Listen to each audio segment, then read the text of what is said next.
صادق مولوی رحمۃ اللہ تعالی علیہ آپ موڑا شریف ہے، یہ فیض اس طرح پھیلتا ہے بزرگوں کا فیض کہ جس طرح جب سورج نکلتا ہے نا تو سورج کی کرنیں ہمیشہ چاروں طرف پھیل جاتی ہیں اور وہ پھر پوری دنیا میں آپ نے دیکھا ہوگا کہ پتھر ہو، ویرانہ ہو، وادی ہو، کھیتی ہو، لیکن سورج کی شعائیں سب کو پہنچتی ہیں۔ یہی مثال ولی اللہ کی ہوتی ہے۔ اسی طریقے سے حضرت امام جلال الدین رومی رحمۃ اللہ علیہ، مولانا روم رحمۃ اللہ علیہ آپ لکھتے ہیں کہ جب امام مصلی پہ کھڑا ہوتا ہے نماز کے لیے اور پیچھے جب مقتدی کھڑے ہوتے ہیں، جب وہ تکبیر تحریمہ کہہ کر اللہ اکبر کہہ دیتا ہے تو آپ فرماتے ہیں کہ اللہ کی طرف سے ایک نور آتا ہے، سبحان اللہ، اور وہ نور امام کے سر کے اوپر، امامے کے اوپر، اس کے سر کے اوپر وہ نور وہاں سے اس طرح پھیلتا ہے جس طرح کہ سورج کی کرنیں پھیلتی ہیں، اور ان کی ابتدا میں موجود جتنے لوگ ہوتے ہیں ان سب کو اس نور سے اللہ فیض یاب کرتا ہے۔ یہ بزرگوں جتنے بھی اولیاء اللہ ہیں، ائمہ دین متین ہیں، جن کی برکتوں اور جن کی محنتوں سے آج دین ہم تک پہنچا ہے، یہ منظور مقبول بارگاہ الہی ہے۔ اللہ تعالی ہم سب کو بزرگان دین کا احترام کرنے کی توفیق اور ہمت عطا فرمائے اور اس سلسلے کو سمجھنے کی توفیق عطا فرمائے۔ اس وقت پوری دنیا میں سب سے زیادہ اگر دین آپ نے دیکھنا ہے نا کہاں پر ہے، اور دیندار لوگ دیکھنے ہیں، اور مسلمان کی جو آج کے دور کے اندر حیثیت ہے کہ جس کے اوپر پہلی نظر پڑے تو غیر مسلم بھی یہ تصور کرے کہ بھائی یہ مسلمان ہے۔ ایک تو یہ ہوتا ہے نا کہ بعض لوگ پتہ نہیں چلتا یہ مسلمان ہے یا کہ غیر مسلم ہے، ایسی شباہت ہوتی ہے، لیکن آج کے دور کے اندر یہ میں اپنی اسسمنٹ آپ کو پیش کر رہا ہوں کہ آج کے دور کے اندر کہ پہلی نظر میں اگر کوئی غیر مسلم کسی شخص کو دیکھے اور اس کے ذہن میں آئے کہ بھائی یہ جو حولیہ ہے مسلمان کا ہے، یہ سنٹرل ایشیا کے لوگ ہیں، اس میں افغانستان ہے، اس میں قازقستان ہے، اس میں پاکستان ہے، اس میں انڈیا ہے، اس کے اندر بنگلہ دیش ہے،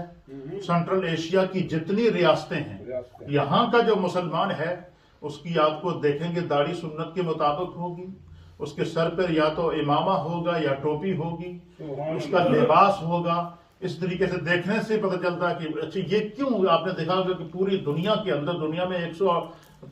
میں تقریباً 58 کے قریب اسلامی ممالک ہیں، لیکن یہ تصور کیوں پایا جاتا ہے؟ اس لیے کہ اولیاء اللہ کا یہ خطہ رہا ہے، سنٹرل ایشیا یہ اولیاء اللہ کا خطہ ہے، اور تاریخ بھی یہ بتاتی ہے کہ روئے زمین پر جتنے بھی انبیاء آئے ہیں وہ عرب کی سرزمین کے اوپر ان کی پیدائش ہوئی ہے، اور لیکن سنٹرل ایشیا کے لوگوں کے اندر کیوں دینداری زیادہ ہے، اور سنٹرل ایشیا کی سرزمین اولیاء اللہ کے لیے، پاکان امت کے ادب و احترام کے لیے کیوں جو زرخیز ہے، اس کی جو مثال ہے وہ مثال اس لیے علماء اور محدثین نے لکھی ہے کہ دیکھیں جس وقت اللہ تعالیٰ نے حضرت آدم علیہ نبینا علیہ الصلوۃ والسلام کو جنت سے زمین پر اتارا، یہ میں آپ کو بڑی نکتے کی بات آپ کی خدمت میں عرض کر رہا ہوں کہ بڑا پیر صاحب کی اور سائیں صاحب کی توجہ کے ساتھ یہ باتیں آپ کو کتابوں میں نہیں ملیں گی، یہ جو مطالعہ کرنے کے بعد اور خداوند قدوس کے انعام اور اکرام کے بعد جو ایک علم کا نور ملتا ہے نا تو اس میں سے اللہ تعالیٰ وہ شائیں پیش کرتا ہے۔ علماء اور محدثین نے لکھا کہ اس کی کیا وجہ ہے کہ سنٹرل ایشیا کے لوگ زیادہ دیندار ہیں، ان کی داڑیاں، ان کے شکل و شباہت، ان کے اندر علم، اور پھر یہ جتنے بھی آپ کو نظر آئیں گے ائمہ اکرام، مثلا حضرت امام اعظم ابو حنیفہ سب سے بڑے امام ہیں، آپ کا تعلق پرشین سٹیٹ سے ہے، یہ بھی سنٹرل ایشیا کے اندر آتی ہے۔ اسی طریقے سے امام جو ہے وہ دیگر جو امام مسلم، امام بخاری، یہ جتنے بڑے بڑے امام ہیں جن کے ذریعے دین ہم تک پہنچے، یہ سارے پرشین سٹیٹ سے تعلق رکھتے ہیں۔ نبی علیہ الصلوۃ والسلام کی حدیث ہے، حضور نے فرمایا کہ ایک وقت ایسا آئے گا کہ اگر علم زمین سے اٹھ کر آسمان پہ چلا جائے، حضور نے فرمایا میری امت پر ایک ایسا وقت آئے گا کہ علم زمین سے اٹھ کر کیا ہوگا، آسمان پر چلا جائے گا، وجہ سریا پر چلا جائے گا۔ نبی علیہ السلام نے فرمایا کہ میری امت میں مردان فارس، حضور نے باقاعدہ مینشن کیا ہے پرشین سٹیٹ کو، کہ مردان فارس میں سے میری امت میں سے ایک ایسا جری پیدا ہوگا، ایک ایسا علم و عرفان کا منارہ نور پیدا ہوگا ایک ایسا عالم پیدا ہوگا میری امت کے اندر، حضور نے فرمایا کہ وہ علم کو اوج ثریا سے کھینچ کر واپس زمین میں لائے گا اور لوگوں کے سینوں میں نقش کرے گا۔ محدثین نے لکھا کہ اس حدیث عملہ والے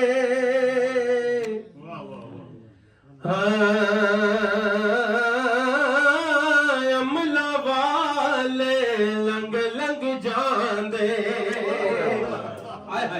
تے غافل ہوتے کھاندے تے ڈبن نہ دین محمد بخشا تے جنا دے ہاتھ کھڑا کر کے سبحان اللہ۔ اس دن محفل آگے ادا کرنا ہے۔ میاں صاحب فرماندے نے میں نیواں میرا ہوئے مرشدی اچا تے میں اچیاں دے سنگ لائی، میں نیواں ہوئے میرا مرشدی اچا تے میں اچیاں دے سنگ لائی، تے صدقے جماں ان اچیاں تو میں جنہ نیویں نال نبائی، خش خش جنہ اوے قدر نہ میرا میرے صاحب نو وڈیاں تے میں گلیاں داڑوڑا کوڑا تے محل چڑھایا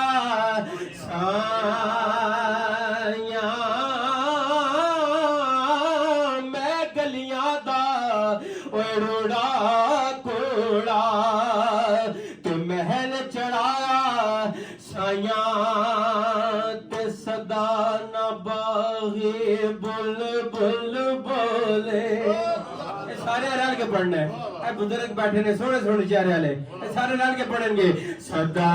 نہ باغی بل بل بولے، صدا نہ باغی بل بل بولے، صدا نہ باغی بل بل بولے، صدا نہ باغ بہارا، صدا نہ ماں پہ حسن جوانی، صدا نہ ماں پہ حسن جوانی، صدا نہ صحبت یارا لے او یار حوالے لے او یار حوالے رب دے مل جا دیوانی، اس ملنے نو یاد کرے گا روز عمر سا۔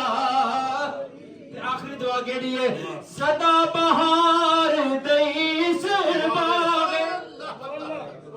بولو آمین۔